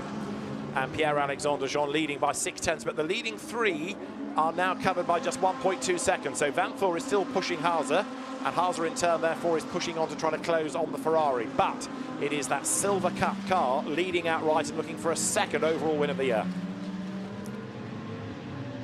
But the focus here really is on what can the 89 Mercedes AMG GT3 do. And the answer is, it's done it all. There's nothing left. Now there is Pierre-Alexandre Jean. That Ferrari had a big gap, remember, early on in the race. Now, I accept we've just had a safety car, but he's not gone storming away in the way that Elise de Pauw was able to build a gap. You could argue that depends on against whom you are racing. But right now, although Pierre-Alexandre Jean still leads, he's very, very deep there into turn 8. Another length pull back then by Christopher Haaser. This is not over, is it? Well, maybe this is the only hope that Marcello has got. If these 3 cars get close, 6.5 minutes remaining, and I mean, right now, Christopher Haaser sense a victory because he's got the gap. He's taken the gap from, what, over also 2 seconds at the restart, and now it's down to, what, 0.2 of a second. So he's closing all the time, and Dries Vanthoor in 3rd place, waiting to see what pans out ahead of him. So Pierre-Alexandre Jean leads, coming up towards the timing line. Can he hang on in there for another 6 minutes and change? Over the timing line they come. A flying lap is just over 1.5 minutes. Do the maths as to how many more laps we're going to get into the race. Into turn 1, the Aspar. Left-hander they go. It is Ferrari, Audi, Audi. It is Jean, Haaser, Vanthoor. That is the order. I think Pierre-Alexandre Jean might have regrouped sufficiently, but look, Christopher Haaser still feels there's opportunities. But Ferrari, what's the gap? It was 0.3 of a second when they came across the line. It's irrelevant. You can't get an awful lot closer without actually overtaking. So up the hill once again. Is there a room? No, but look, Dries Vanthoor's having a sniff. He fancies a bit of a move on Christopher Haaser, and the danger of doing something to try and gain 1 position. For me, well, I think it would not be a smart move to make because you can throw it all away. Absolutely. So Christopher Haaser is on the attack. He doesn't want to leave the door open for Vanthoor, but again, Dries does not need to be sitting this close to them. He could just drop back, secure the points, take the championship. Marcello is still mired in 10th place. He's not making progress forward, so the championship is there for the taking as far as Audi number 32 is concerned. No, I mean, for me, Vanthoor should stick in 3rd place, take the championship, and the Mercedes, there's nothing he has been able to do. Niederhauser has not shown any flaw, weakness whatsoever. So now it's a drive with 4.5 minutes to go to the checkered flag and to a championship, a 3rd consecutive championship for the 32 Audi. Which is very, very impressive. The stats of WRT with Audi, which goes right back to the early iteration of the Endurance Series, and then the Sprint Championship brought in after it, has always been massively impressive. Now in the Pro-Am situation, this is how we're looking. Miguel Ramos and Dean McDonald, even though they've fallen back to 4th and last in the category, still clear. So they still lead on points and look as though that is really their championship to lose now, doesn't it? Yeah, they've got a sufficiently comfortable situation, and they're racing with the Ferrari, but the Ferrari is running 2nd in the championship, and it would take the McLaren to have a DNF. Watch Marcello, is he going to make a move up? Had a little look to see whether he could find a way around Niederhauser. So he hasn't given up. No. And this is his chance, isn't it? But look, Niederhauser again knows exactly where to put the car. Covers off the inside line. Marcello to the outside. It's a long way round, but he's going to have a good go at it. The road might come to him on the next corner, but Niederhauser runs him out wide. Marcello keeps his foot in. Outside for the next corner, the inside for the hairpin, and through he goes. Raffaele Marcello dives up the inside into turn 11, and through he has gone. Brilliant bit of driving. Raffaele Marcello started it 3 corners back, stood his ground, let the road come to him. All of that hard work is only for 9th place, but Raffaele Marcello, with 3 minutes to go, has not given up. No, that was a pretty impressive bit of overtaking determination. And you could see Niederhauser was defending, but once Marcello got alongside the Audi into that sequence of corners 8, 9, 10 and 11, then he put himself ultimately in the right part of the racetrack to take away that 9th position. So Marcello, he'll be happy with that pass, but he'll be disappointed with the overall outcome of this race. So Raffaele Marcello, another place gained. You were looking a little while ago at the Pro-Am situation. As long as Dean McDonald brings the car home, they've won that. And this was the move to the outside line, John. Very difficult to go in the long way round. Niederhauser, in fairness, didn't run him off the racetrack, albeit he put a couple of wheels off. But once they got into this sequence of left and right, you could see the Audi was then the car that was wrong-footed. Mercedes up the inside, consolidates, controls the racetrack, and job done. Now, the next car ahead of Marcello is the sister car of Thomas Drouet, which might make life a little easier for him. The lead gap has opened up again. The gap has come down second to third. We've probably got time for one more lap at the end of this, maybe two. Let's keep an eye on the clock relative to track position as the cars wriggle their way now out of the right-hander. Make this short run now up towards turn 5. Sorry, up to turn 12. I'm getting further ahead of the lap. So the cars will come towards the timing line in a moment. A flying lap is a 1 minute 33. And this, I would offer you, is going to start the last lap of the race. I think you're right. So, again, Weerts had more, or sorry, not Weerts, Dries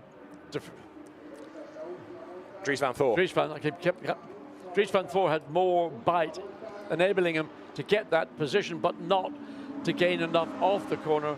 But still these three, but to ask Marcello to pass 2 cars in the final lap to get up to 6th position, well, I don't think that's even possible by... Well, he's been given 1 place by Drouet, so he's easily got past Drouet. The next target would be Vincent Abril, but of course he's got to catch him first. So I think it's job done for Dries van Thor, for Charles Weerts, for Vincent Voss's WRT team. For 3 in a row in Sprint Cup. It's going to come down then to the penultimate race, not the ultimate, but that means that we've still got another good race to look forward to from a grid we don't yet know how it's going to form, because it's qualifying tomorrow morning for that. So now there's the silver champions, Pierre-Alexandre Jean and Ulysse de Pauw, looking for a 2nd outright win of the year. The 3rd car, Dries van Thor and Charles Weerts, looking for their 3rd Sprint Cup title in a row. And that's pretty much how it's going to finish. I think all the racing in the top 3 is in effect over. So Van Thor has dropped back marginally. And I think likewise Christopher Haase feels that I've given it the best I've got, but the Ferrari today just had the legs of all of us. And well driven by both Pierre-Alexandre Jean and Ulysse de Pauw to score a victory. Last lap of the race, Raffaele Marcello, absolute best first sector, but it is going to be a race win in Fanatec GT for Pierre-Alexandre Jean and Ulysse de Pauw. It is going to be a 3rd Fanatec GT World Challenge Europe powered by AWS Sprint Cup title for Dries van Thor and Charles Weerts, 3rd across the line, and that is enough to give them the championship 3 in a row. And Charles Weerts, as you can see, is absolutely delighted. No, great job by a superb team and a very good driver lineup. It's not been an easy year in overall terms, either in endurance or in sprint, but they've done what they've come here to do, and they've taken that victory, and 3rd place consolidates that for them. It does indeed. So an impressive job. Drivers now on their in-lap. Number 112, which is the Vincent Abril, Dennis Lind McLaren. It's going to have 10 seconds added to its time because in the pit stop a wheel rolled. It wasn't under control. So there's a penalty coming for number 112. So Pierre-Alexandre Jean and Ulysse de Pauw win, but there's one half of a championship winning team. Charles Weerts is a very, very happy man indeed, and his car 3rd over the line. Dries van Thor brought it home. Yep, and you can see Thomas Neubar likewise giving congratulations to Charles Weerts. And Dries van Thor will bring the car back, and then the podium ceremonies will begin. But a great effort indeed by the entire WRT Audi team yet again. Didn't win the race, but didn't need to win the race. They had the benefit, they had that cushion between the 89 Mercedes and their car. Started in the front row of the grid, and the Mercedes started back in the 10th row of the grid. So all they had to do was really control their own pace and ensure they didn't make any errors as Valentino Rossi joins in the celebrations. coming near to the end of his first season with the WRT team. And good to see he joins the celebrations and congratulates the others. Vincent Voss with his trademark flat cap, as befits somebody that once raced in the Northwest in the Champion of Alton Formula Ford Series for a Northwest team, Andy Welch Racing, many years ago. Right, so there are the winners, Pierre-Alexandre Jean and Ulysse de Pauw. They win the Silver Cup, of course, but they win outright. They're already Silver Cup champions. And they've done a remarkable job this season. The AF Corsa Ferrari, it's a car new to both of them, but boy, they've got the hang of it very quickly. Well, I remember Brands Hatch and an outstanding job they did there. I mean, a very demanding racetrack. I mean, almost the antithesis of what we have here in Valencia, where it's old school, there's not much room. So track limits have to be adhered to, where here in Valencia, it's the wide open spaces and you use what you think you can get away with. Tristan Vautier is under investigation. Fred Verviche is under investigation for improving under yellow flag. So is Dean McDonald, who, along with Miguel Ramos, is now Pro-Am champion. But out of the car gets Pierre-Alexandre Jean, race winner, and he and Ulysse de Pauw start to celebrate, deservedly so. And it's always good to see a Ferrari winning, and we've seen a pretty dominant performance through qualifying, and then here in this 1 hour sprint, there's a part 2 will be Sunday qualifying, probably could be a wet qualifying. That'll throw another dynamic into it. I'm throwing dynamics into it. Poor dynamic Porsche team. Oh. Yeah, they've got a long night, trying to sort out 2 damaged cars. So somewhere in all of that, there will be Dries van Thor and Charles Weerts. So race winners and champions, all of whom deserve the plaudits for a great job done.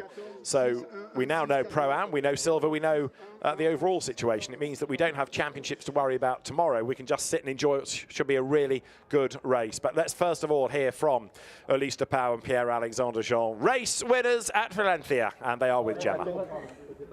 Congratulations, boys. That was a fantastic race. So much pressure on you throughout. You had no chance to back off. Yeah, honestly, stint was not easy. Ulysse did a mega job like this morning. He gave me a good car, which was important because every time we lose a bit on the stint, even though the guys did a mega job. Yeah, it was hard, as was pushing behind. During the safety car, I lost the front pressure, so it was hard to get them back at the restart. Also, all the first part of the scene, I had to manage the yellow flag when you can improve. So that was not easy because I had better tires and better fuel than Ulysse. And I was improving, but I had to lift every time in front of the line.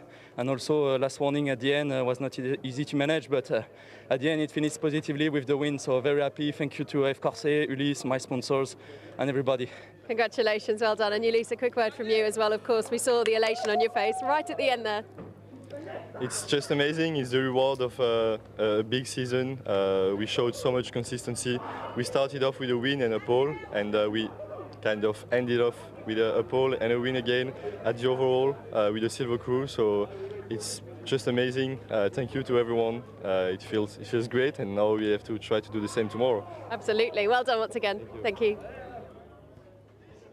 A second overall win and a 5th silver win of the season for Ulysse de Pauw and for Pierre-Alexandre Jean. They are celebrating a championship won in July, so far ahead where they won at Mazzano, the Sprint Cup silver. But for the overall champions, Dries van Thor hasn't done a lot of smiling this year, it feels. Did win the Nürburgring in 24 hours, I'll grant you, but there have been more highs in sprint than in endurance, and it's as much relief, I think, as it is happiness that he's won the Sprint Cup for the 3rd year in a row. And it's time we heard from our 2 sprint champions, because Charles Weerts and Dries van Thor are ready to talk to Gemma. Boys, congratulations. You are champions once again, 3 in a row. Yeah, I mean, a bit speechless, I would say. It's yeah, it's just amazing. Already to have it 2 times in a row was quite insane. But yeah, just now it's completely insane. So yeah, I mean, also it was the birthday of my father 2 days ago, so I wanted to do this as a gift for him. So mon anniversaire, c'est pour toi, celle-là, papa. Super, super sure performance and a great result. Dries, the smile on your face. At last this weekend, we see you smiling. Well, I mean, it was a weird end because my engineer was saying, yeah, it's not sure because there are some cars still, and then at the end, the last lap, the last corner, there's only it's clear. So, I actually made some donuts, and yeah, I mean, what an amazing day. I mean, it was a tricky race. We did not do a great. I mean, our pit stop wasn't great. The start was difficult, but you know, we got the points. It's the first time also my dad actually is. Well, he's watching my race, but it's the first time he's actually here since a while. So it's good fun that you know that he's here as well. So yeah, I would like to thank everyone, my girlfriend, my dad, my mom, Milan, a good friend of mine who's making sure my Instagram is on point. So thanks a lot, mate. And yeah, I mean what an amazing day so far. A great way to end the season with Audi and WRT, eh? Exactly, yeah. Thank you very much, boys. Well done once again. The workload of a modern racing driver, you've got to get your Instagram on point. I hope yours, John, is on point as well at the moment. Something like that. Yes. It wasn't the best of pit stops, and it rather made us liars, because we normally talk about how good a WRT pit stop is. We were suggesting that 32 might jump ahead of the number 11 Audi on the pit stops, but actually it was fractionally slower. Both the Audis benefited from quicker pit stops than did the Ferrari, but still couldn't jump ahead. But a good drive by Christopher Hauser. We haven't seen him up at the pointy end all that often this year, but the car collection by Trezor squad getting better and better all the time, and delight as Dries Van Voor came across the line.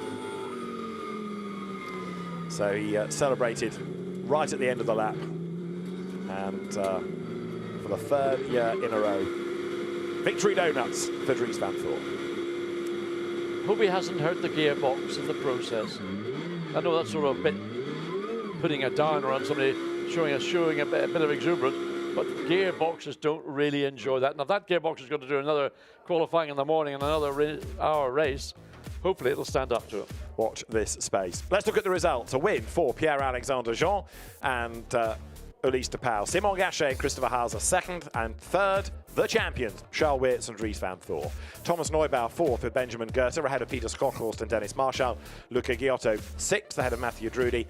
Then, because of a penalty for Dennis Lind and Vincent Abril, seventh, it is Timor Bogoslowski and Raffaele Marciello. So they missed out by 1 place on keeping the championship alive. Casper Stevenson and Thomas Drouet finishing 8th, ahead of Patrick Niederhauser, who finished in 9th place with Aurelien Panis. And the top 10 rounded out by Christopher Mies and his co-driver in the purposes of the Sprint Championship, which for the Audi squad is Jean-Baptiste Simonard. Further down the order, the winning Pro-Am 17th overall, Christian Kleen and the team owner Patrick Krupinski. Cedric Sprazioli and Hugo Delacour second. Fourth, Dean McDonald and Miguel Ramos. And so that's enough by our calculations to give the Garage 59 team Pro-Am title wrapped up, even with another race to go. So there are the drivers behind the podium, taking on some liquid, getting the regulation Pirelli winners' hats, and they will step forward in a few moments' time.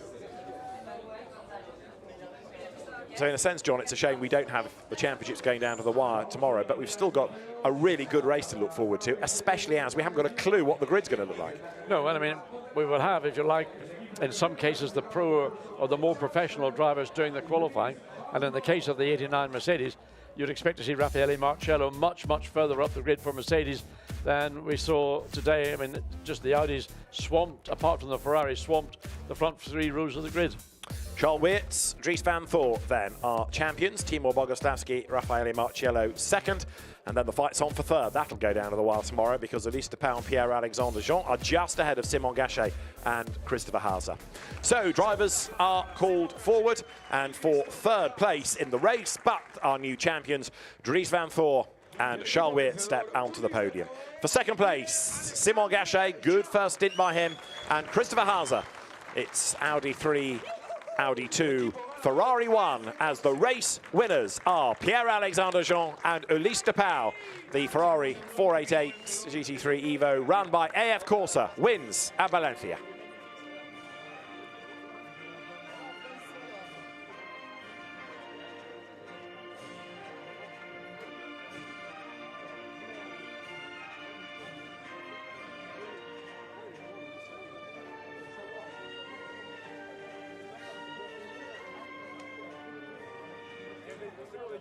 Congratulations to Elise Depau, to Pierre-Alexandre Jean. Their winning margin, just over half a second.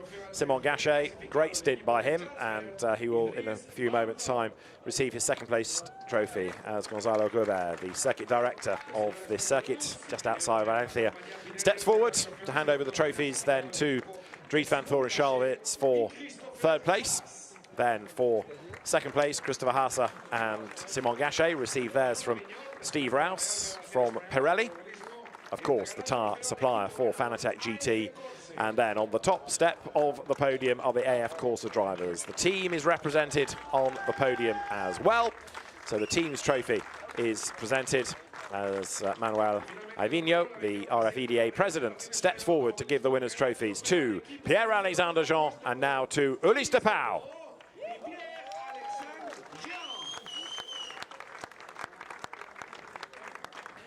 Handshakes all round. Two delighted drivers on the top step, two delighted drivers on the third step as a championship has gone the way of Charles Weerts and Dries van Voor. And a really good drive, not to take anything away from them, by Christopher Haase and by Simon Gachet, because that's a team, that's a combination of drivers that's just got stronger and stronger as the year has gone on. Yes, I think they should be very happy with the result today. I mean, to finish ahead of WRT, which is considered to be the de facto factory Audi team, and beat them on pace, and more importantly, maybe to beat them in the pit stops in terms of times, that's a very, very impressive effort by Car Collection team. It is indeed, but the Silver Cup, when it was introduced to, if you like, find the young guns, nurture the next wave of GT talent, was widely commended, and the fact that you're getting now the silver teams regularly on the podium or as outright race winners just underlines the level at which they are operating against more experienced GT3 drivers. This is how we look in silver. Pierre-Alexandre Jean, Ulysse Depau, the champions, ahead of Nicolas Schurl and Alex Arca. But they are only a point up now on Thomas Drouet and Casper Stevenson. That is going to go down to the wire because also Thomas Neubauer and Benjamin Goethe are only a point back from them. So 2 points cover second, third and fourth within the standings, and a really good fight to look forward to tomorrow.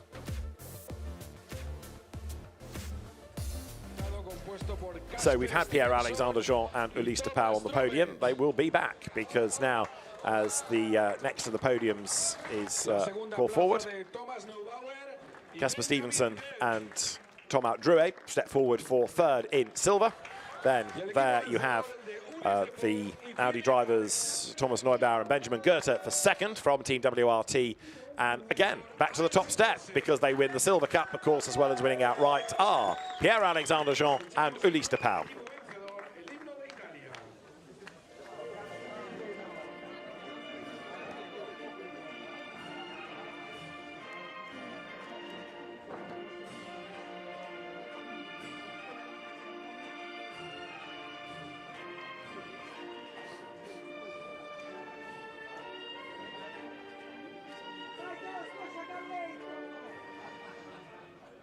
Complimenti to AF Corsa, the Ferrari, the winning car outright, winning in silver.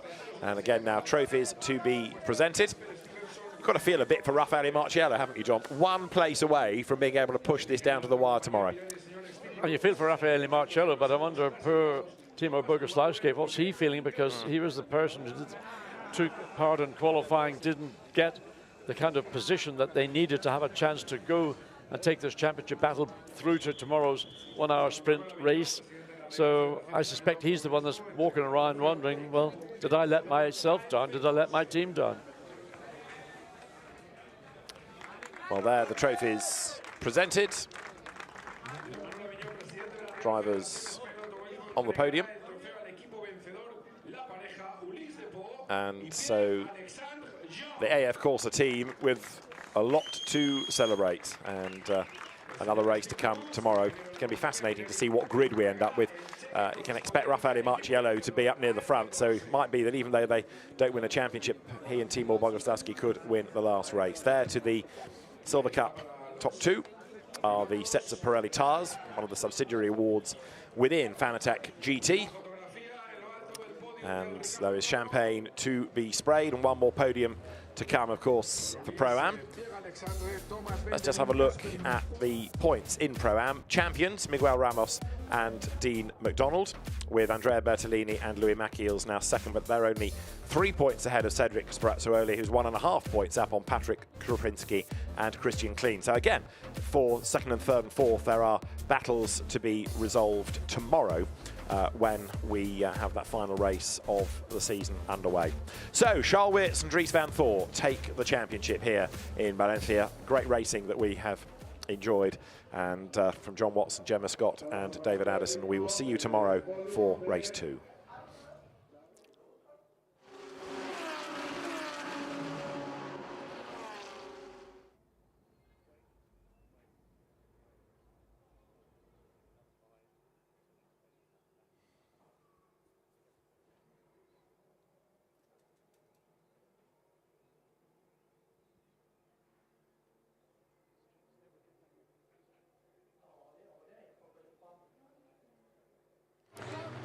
And here are the Pro-Am drivers making their way forward for third place. A spin, but a podium nonetheless for Louis Maciels and Andrea Bertolini. But they miss out on the Pro-Am title this year. For second place, then, there will be Hugo Delacour and Cedric Sprazzuoli. Again, Ferrari drivers. But both of those Ferraris vanquished by McLaren, by Patrick Krupinski and Christian Kleen for JP Motorsport, who stand on the top step of the podium.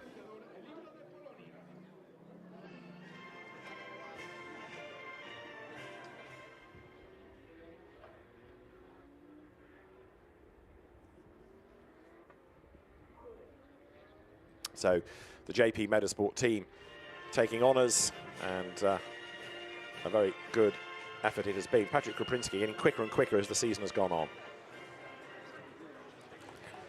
So for the winning team, the national anthem played, then the trophies will be presented. First of all, Gonzalo Gobert, the circuit director here at Valencia, the Circuito Ricardo Tormo, he steps forward with the trophies. Then for Andrea Bertolini and Louis Maciels, they take third in the class. Second place will go, of course, to Cedric Sprazzuoli and to Hugo Delacour. Steve Rouse from Pirelli presents those.